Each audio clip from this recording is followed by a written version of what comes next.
We remain steadfast in our commitment in delivering local news that matters. Stories that inspire. Enriching the lives of Filipinos in the Philippines and across the globe. This is your GMA Regional TV. Buong puso para sa Pilipino.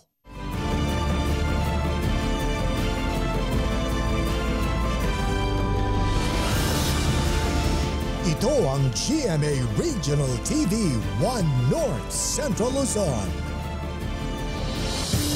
Masantos yang aram na imbag amale mayap agat panapon kapuso. Narito na ang 1 North Central Luzon. Hatid namin ang mga pinakamalalaki at pinakauling balita sa hilaga at gitnang Luzon.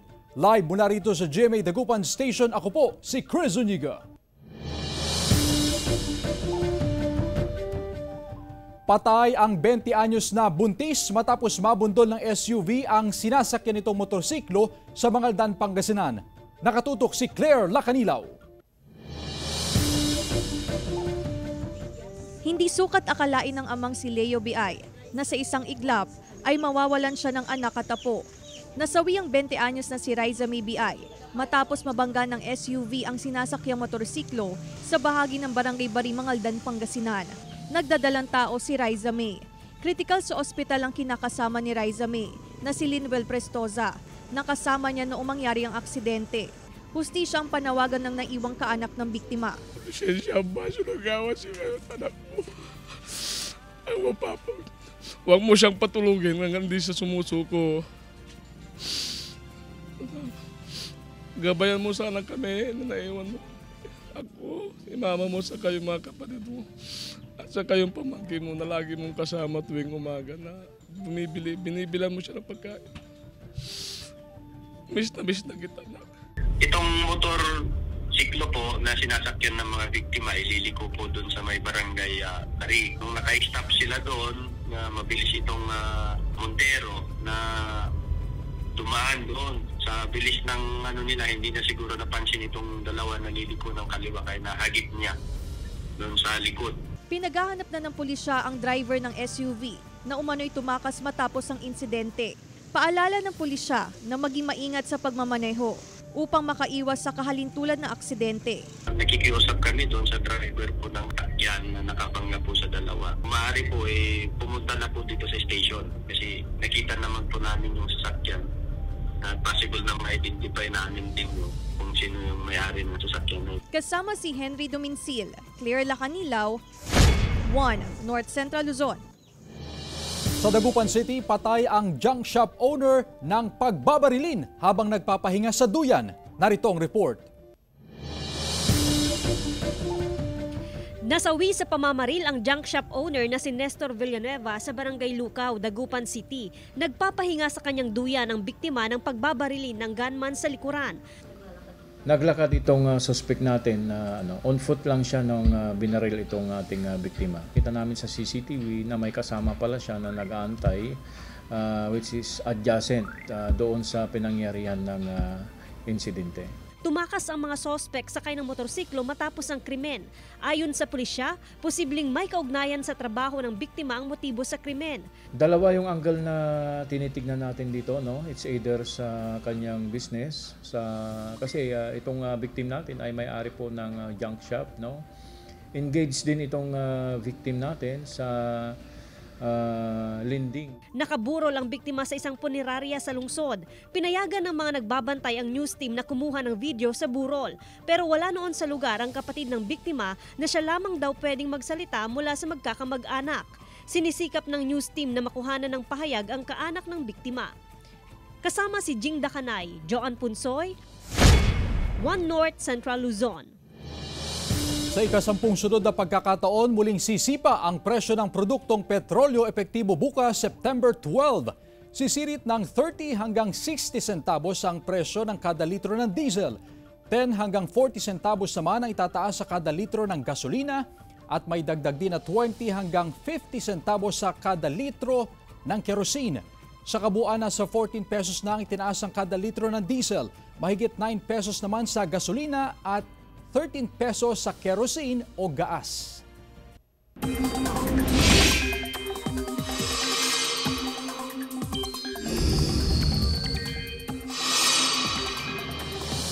Mga kapuso, dalawang low-pressure area ang binabantayan ngayon sa loob at labas ng Philippine Area of Responsibility. Ang unang LPA na nasa labas ng PAR ay huling namataan sa layo 1,960 kilometers east-northeast ng Eastern Visayas. Ang LPA naman sa loob ng PAR ay nasa layong 875 kilometers east-northeast ng extreme northern Luzon. Ayon sa Pag-asa, mababa ang tsansa ng parehong LPA na lumakas at maging bagyo. Pero pinapalakas ng LPA sa labas ng PAR ang habagat, habang yung trough ng LPA sa loob ng PAR ay makakapekto sa ilang bahagi ng Northern Luzon. Base sa datos ng Metro Weather, uulanin pa rin ang ilang bahagi ng Northern at Central Luzon. May malalakas na ulan sa Ifugao, Mountain Province, Quirino, Nueva Ecija at Tarlac. Posible ring ulanin ang iba pang bahagi ng bansa kabilang na ang Visayas at malaking bahagi ng Mindanao. Samantala, Pangulong Ferdinand Marcos Jr. pinangunahan ang viewing ng Rice Paddy Art sa Batac City, Ilocos Norte. Makibalita tayo live kay Gab De Luna. Gab? Chris, pinangunahan ni Pangulong Ferdinand Marcos Jr. ang mga aktibidad sa kaarawan ng kanyang ama sa Batac City, Ilocos Norte. Sa ika-106 na kaarawan ni dating Pangulong Ferdinand Ederlin Marcos Sr., inilunsad ng Mariano Marcos State University sa Batac City ang viewing ng Rice Paddy Art na kanilang handog para kay Pangulong Ferdinand Marcos Jr. Sinaksihan ng Pangulo ang natural na sining. Yung palay na anihin ninyo dun sa mukha ko, I hope masarap ang lasa, baka lumabas na mapait. Kailangan yung baguhin. Yan ang pabirong sinabi ni PBBM sa mga estudyante sa launching ng Rice Paddy Art. Dinaluhan ito ng mga estudyante at empleyado ng paaralan. Imahen ng mismong Pangulo at ang slogan nitong Bagong Pilipinas ang Rice Paddy Art. Isa raw itong pagpupugay sa Pangulo dahil sa pagbibigay importansya nito sa industriya ng agrikultura at food security, partikular sa bigas. It signifies our unyielding commitment to achieving food sufficiency, a goal deeply rooted in the vision of Bagong Pilipinas and the Marcos administration's comprehensive 8-point socio-economic agenda. Ginamitan ng dalawang rice variety ang Rice Paddy Art na Purple Rice IR 1552 at Green Rice NSIC RC 222. Iginiit ng Pangulong pagpapalago sa sektor ng agrikultura at ang importansya ng produksyon ng bigas sa bansa. It's correct. We have to increase our production. But we have to make sure that that increase in production redounds to the benefit of the farmer. Because it is equally important for me that the farmer makes a good living, and together, hand in hand with the rest of government, with the rest of the private sector partners, we will come together and bring it to market at an affordable price. Samantala, pinangunahan din ng Pangulo ang pag-aalay ng bulaklak sa ika-106 na birth anniversary ng kanyang ama na si dating Pangulong Ferdinand Marcos Sr. sa Batac City. Dumalo muna sa misa ang Pangulo. Pinasalamatan ng mga taong patuloy na kumikilala sa ambag ng kanyang ama para sa bansa. Ipagpapatuloy daw niya ang mithiin ng ama na pagkakaisa ng bansa at ang pagpapayaman sa kulturang Pilipino. Chris, tiniyak ng Pangulo na buong suporta ang pamahalaan para sa pagpaparami ng produksyon ng bigas sa bansa. Sa katunayan nga, Chris, ay binigyang diin ng Pangulo ang importansya ng makabagong teknolohiya para sa pag-angat ng agriculture industry ng Pilipinas. Chris? Maraming salamat, Gab De Luna. Samantala mga kapuso, the long wait is over dahil ang remake ng Pinoy hit film na Maging Sino Ka Man nasa GMA TV series na. Muling matutunghayan ang kakaibang chemistry ng Team Barda na sina Barbie Forteza at David Licauco. Si David ay gaganap bilang Carding Macario, habang si Barbie ay gaganap naman bilang Monique Salazar at Dino. Sa trailer pa lang, sigurado ang jam-packed action, drama at romance sa TV series. Mapapanood ang world premiere ng Maging Sino Ka Man sa GMA mamayang alas 8 ng gabi pagkatapos ng 24 oras.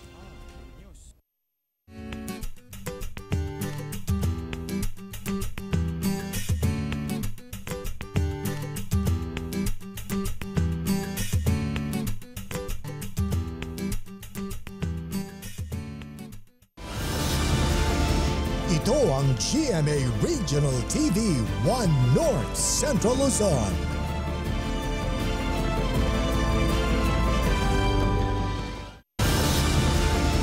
Ito ang GMA Regional TV 1 North Central Luzon. 400 kilo ng nabubulok na bangus kumpiskado ng otoridad sa Magsaysay Fish Market sa Dagupan City. Yan ang tinutukan live ni Joan Punsoy. Joan? Chris, surprise inspection nga ang sinagawa ng otoridad kaya naman walang nakalusot na gataw na isdang bangus sa Magsaysay Fish Market. Asahan din umano ang mas madalas na surprise inspection.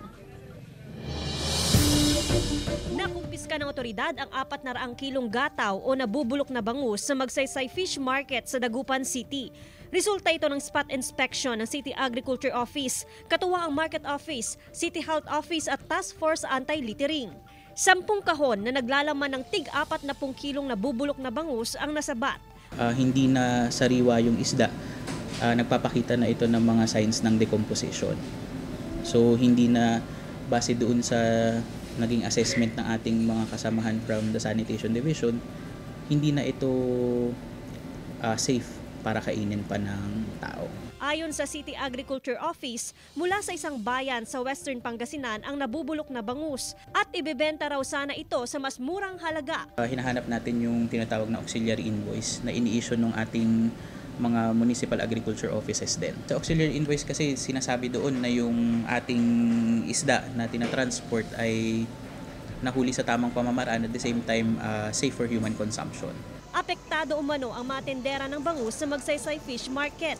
Bagamat maganda ang kalidad ng kanilang bentang bangus, may ilang mamimili raw ang hindi maiwasang komisyon sa kanilang bentang produkto. Makikita lang po sa mata. Oo. Yung mata nila, yung mata ng gataw, pula na, saka bisog-bisog ang tiyan niya. Yung parang malambot na yung tiyan niya. Chris, sabi nga nila dapat gamitin daw ang senses upang makilatis itong kalidad ng isdang bangus. Physically dapat maayos at sariwa na sa paningin. Importante na pulang hasang at puti itong mata. Dapat rin ay walang maamoy na nabubulok mula nga sa isdang bangus. Dapat yung laman ay firm, ibig sabihin hindi lasog-lasog, especially sa may tiyan. At kung meron daw mababang presyo na ino-offer sa inyo ay magtaka na kayo dahil ang bangus ngayon sa Magsaysay Fish Market ay nagkakahalaga ng 115 hanggang 185 pesos per kilo. Chris? Maraming salamat, Joan Punsoy. Nahulikam ang pagbundol ng van sa mga nakaparadang sasakyan sa isang gasolinahan sa Narvacan, Ilocos Sur. Sa investigasyon ng PNP, katatapos lang magpakarga ng gasolina ng driver ng van nang aksidenteng matapakan ang accelerator. Kaya't humarurot ang sasakyan hanggang sa araruhin ang mga nakaparadang sasakyan sa lugar. Nagtamo ng gasgas ang isang rider habang ligtas ang iba pa. Pumayag naman po yung driver na magipag-ayos po sa mga nadamay na mga may-ari ng mga sasakyan. Samantala, 47 anyos na lalaki nasawi matapos na sumabog ang bahagi ng inaayos na truck sa Kalasyaw, Pangasinan. Tutukan sa report.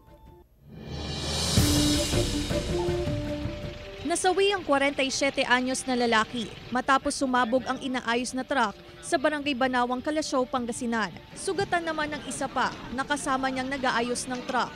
Sa investigasyon ng pulisya, bigla na lang umanong sumabog ang truck habang gumagamit ng grinder at welding machine ang mga biktima. Yung dalawang victim natin ay nagre-repair nung yung company vehicle nila. So yung isa may hawak siyang grinder. And then po, suddenly may sumabog po yung sasakyan. So doon po, yung isang victim natin ay namatay, yung isa po na injured. Kinilalang mga nasawi na si Cesar Sambas, residente ng Barangay Tubang, Dagupan City. Nakilala naman ang sugatan na si Jomar Mirasol, residente ng Barangay Banawang, Kalasyaw, Pangasinan. Tumanggi nang magbigay ng pahayag ang kaanak ng mga biktima. Iniimbestigahan pa ng pulisya ang sanhi ng pagsabog. Napag-alaman nila na may mga doon, may mga chemicals na nandun sa lugar. So tinitignan kung ano yung cause ng pagsabog. As of now, wala pa silang result na binibigay. Kasama si Henry Duminsil, Claire Lacanilaw, 1 North Central Luzon.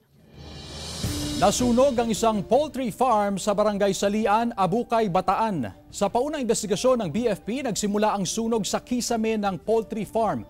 Problema sa electrical wirings ang tinitingnang sanhi ng sunog na umabot ng 1 oras. Wala namang naitalang nasaktan o nasugatan sa insidente. Abot naman sa 3 milyong piso ang halaga ng naitalang danyos ng sunog. Ang tinitignan cause natin pa rin dito is electrical short circuit. Sa ibabaw merong mga solar panels. Ito na kasi yung mga bagong style ng mga poultry farms ngayon. Ilang Pangasinense naman ang sinamantala ang maagang pamimili ng Christmas decoration habang mura pa ang presyo nito. Sundan sa report. Pumikislap na mga parol na gawa sa matitingkad na plastik ang nakasabit sa ilang tindahan sa Dagupan City. May mga Christmas lights din. Maaga nang bumili ang ilan dahil mura pa ang presyo. Bagamat may maaga nang bumili ayon sa mga tendera, mas mararanasan pa raw ang dagsa ng mga mamimili sa Oktubre o pagkatapos ng undas. Aabot sa 10 solar-powered irrigation machines ang ibinahagi sa mga magsasaka sa 10 barangay sa Lawag City.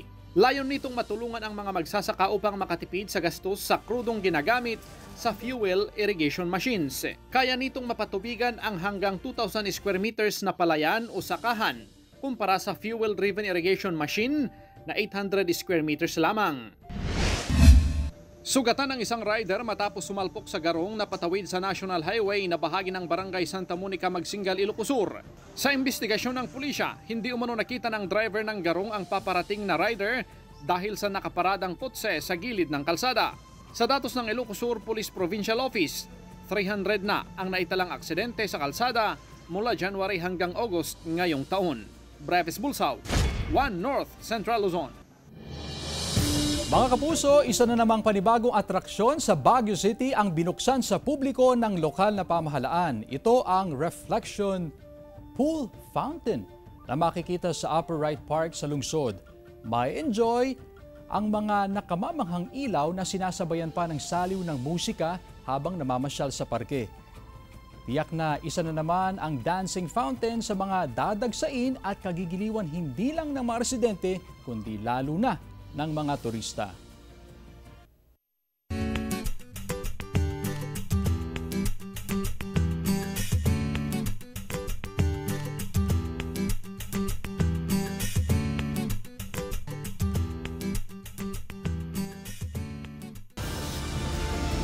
Ito ang GMA Regional TV 1 North Central Luzon.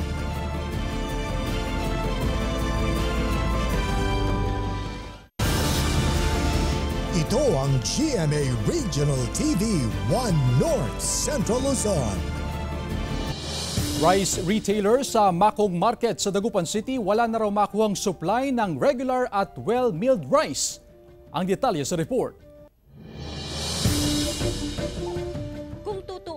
Lugi raw si Elvin sa kanyang 45 pesos na presyo ng bigas na ibinibenta sa Makong Market sa Dagupan City. 48 pesos kasi ang puhunan nito. Napilitan daw siyang sumunod sa utos ng gobyerno. Wala rin siyang bentang 41 pesos na bigas. Wala raw kasing supply ng regular at well-milled rice simula pa noong Hulyo. Bakante ang isang storage box para sa 41 pesos na bigas kung meron na raw supply. Wala po talagang supply. Kulang po ang supply po talaga, ma'am. Kung siya raw ang tatanungin, mas gugustuhin na lang niyang wag bumili ng regular at well-milled rice para ibenta sa mga mamimili kung ikalulugi lang niya ito.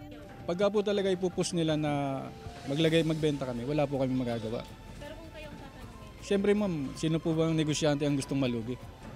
Siyempre kami, kung ano lang po ang utos, din lang ang susundin namin. May nakalaang tig 15,000 pesos na ayuda ang gobyerno para sa mga rice retailer. Bagamat hindi pa ito bumababa sa probinsya at munisipyo, sinisimulan na ng City Agriculture Office ang profiling sa mga rice retailer sa syudad.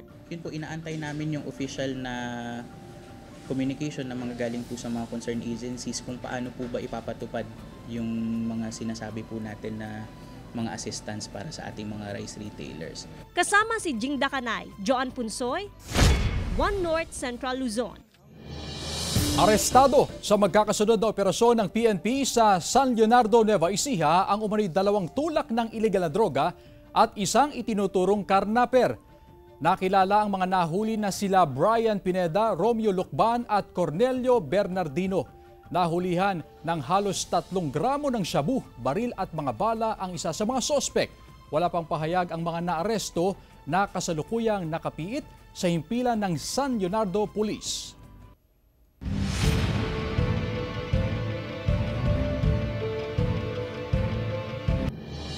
Apat na bayan sa Ilocos Sur posibleng mapabilang sa immediate areas of concern dahil sa issue ng insurgency. Narito ang report. Napasama sa listahan ng PNP ang mga lugar ng Pudok Norte, San Vicente, Suksukit, Santo Domingo, Puro Magsingal at Patak, Burgos ng Ilocos Sur na may potensyal na magkakaroon ng political intense rivalry sa darating na barangay at SK elections. Nakalagay doon na potential pa lang dahil doon sa criteria na sinasabi doon na yung previous na incident o kaya sa ngayon nakikita namin na mayroon ng differences between 2 candidates. Ganun. Ang bayan ng Quirino at Cervantes Saplan Municipality ang binabantayan naman ng otoridad dahil sa presensya ng insurgents o NPA. Bagaman humina na raw ang kanilang puwersa ay patuloy na nakamonitor at babantayan ng otoridad. Samantala, inilipat o nire-assign na sa ibang police station ang nasa 233 police ng Ilocos Sur.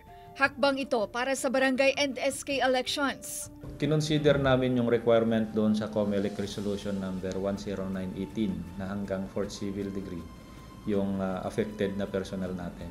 Yung possibility kasi na makialam sila doon sa mga issues ng mga kandidato at magkakaroon ng issue na may papaboran ng pulis. Inaayos na rin ang deployment sa bawat istasyon at polling precincts. Gaya ng nakaraang eleksyon, may augmentation din mula sa national at regional headquarters. Nakasaad din sa Omnibus Election Code na bawal mag-serve sa polling places ang sinumang electoral boards o board of canvassers na may kamag-anak na kandidato. Kasama si Norman Raca, Ivy Hernando, 1 North Central Luzon. Samantala, inspeksyon sa mga boarding house sa Baguio City isinagawa ng otoridad. Problema sa sanitasyon, bistado. May ulat si Jasmine Gabriel Galban. Patuloy ang malawakang inspeksyon ng lokal na pamahalaan sa mga boarding house sa Baguio City. Layo nitong matiyak ang kaligtasan ng mga estudyante nagbalik eskwela. 12 may-ari ng boarding house ang inisyuhan ng notice to comply ng City Health Office dahil sa paglabag sanitation code. Nadiskubre sa inspeksyon na marumi ang ilan sa palikuran ng mga boarding house. Yung iba, makita mo madumi na talaga due to marami yatang borders, hindi niya nalinisan. So yun ang sinabi namin. You have to comply. Otherwise, kung babalikan namin, we have to recommend for possible revocation ng inyong business permit. Bukod sa maruming palikuran, nakitaan din ang ilang boarding house na naharangan ng fire exit. Kung may violations, we issue notices of violations. And then, we give them ample time, usually a week after, babalikan namin kung na-comply na nila. Positibo naman ang karamihan sa mga nagmamay-ari ng boarding house sa ginagawang paghihigpit ng LGU. Chine-check din nila man para at least naman ma-safe din yung mga estudyante, kung paano po yung mga tinitirahan nila, kung safe din, walang flood, mga ganun. Lalo na ganito ma'am, diretso po yung ulan. Yes po, para sa akin po. For ano na din po siguro, for safety and cleanliness, ganun po. Sa ngayon, nasa halos 4,000 ang bilang ng mga establisimento kabilang ang boarding houses, dormitory, apartment at lodging houses. Mula sa Baguio City kasama si Jing Deganay, Jasmine Gabriel Galban, 1 North Central Luzon. Samantala, Eat All You Can Rambutan tampok sa 5th Fruit Festival sa isang barangay sa Tabuk City, Kalinga. Tunghayan sa report. Eat all you can while picking. Yan ang tema sa isinagawang 5th Fruit Festival ng Barangay Bantay, Tabuk City sa Kalinga. Panahon kasi ngayon ng rambutan at tamang-tama sa anihan. Nitong weekend, binuksan ng mga farm owners sa publiko at turista ang kanilang mga taniman para ma-experience ang harvesting of fruits at lalo pang ma-appreciate ang buhay ng mga magsasaka. Ayon sa ilang farm owner, binuksan nila sa publiko ang rambutan picking noong 2021. Dinumog sila at nakilala ang kanilang barangay bilang fruit basket ng Kalinga. Dito na rin binuksan ang taunang Eat All You Can while picking. Lahat po kasi ng mga kapatid na namin na saki, may mga tanim, may mga farm. Kaya may kanya-kanya kaming tanim na rambutan, lansones. Lahat ng prutas yata meron kami. Nasa 50 pesos lamang ang entrance at ang bentahan kung mag-uuwi ng rambutan ay nasa 50 pesos per kilo. Ang mga turista mula Baguio City nag-unahan sa paramihan na makukuhang rambutan sa loob ng 10 minuto. Nasa 6 kilos ang pinakamarami na nagkakahalaga lamang ng 300 pesos. Enjoy ang mga turista dahil masarap at matamis ang mga prutas sa lugar. Ang sarap. Matamis siya. Matamis na juicy. CJ Torida, 1 North Central Luzon. Christmas Park sa Pampanga, Pasko Feels ang hatid ngayong Burr months. Atin niyang pasyalan sa report. Merry Christmas! Merry Christmas! You heard it right, kapuso. Damang-dama na nga ang Christmas spirit sa isang parke sa Mexico, Pampanga. Tinawag na Holiday Magical Park kung saan tampok ang iba't ibang atraksyon at activities na sulit sa barkada at pamilya. For me po, sobrang helpful po nitong pasyalan na to kasi po stress reliever po sa amin mga students. Lalo na po yung mga lights, yung mga ganun po. Maganda yung design at saka child-friendly po. Pwedeng makisaya sa Candyland, kung saan highlight ang mga naglalakihang candies at chocolates. Meron ding Christmas Dome, Snow Globe, go-karts, makipagkulitan sa pantomimes at Christmas soldiers. At syempre, hindi pwedeng mawala ang food trip sa food park. Maraming challenges, maraming nangyayari sa atin in our daily lives, pero natutuwa kami when we see people relaxing, nagpipiknik, enjoying with the kids. Aabot sa 50,000 na individual ang kayang ma-accommodate sa 6 hectares na Christmas Park. Joan Punsoy, 1 North Central Luzon. Samantala, mapapanood niyo po ang episode na ito at iba pang pinakuling lokal na balita sa official website ng GMA Regional TV, www.gmaregionaltv.com. Pwede rin kayo bumisita sa aming official YouTube channel, GMA Regional TV, at i-click ang subscribe button para sa pinakamainit na balita mula sa mga rehiyon.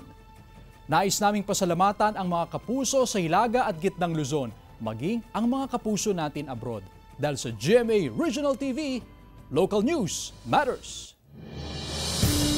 At yan ang mga pinakamalaki at pinakahuling balita sa Hilaga at Gitnang Luzon. Maraming salamat sa pagsama sa amin, pati na ang mga kapuso sa ibang bansa na tumutok sa mga balita sa rehiyon. Ako po si Chris Zuniga. Kami, ang GMA Regional TV 1 North Central Luzon. Buong puwersa para sa mas malaking misyon at mas malawak na paglilingkod sa bayan.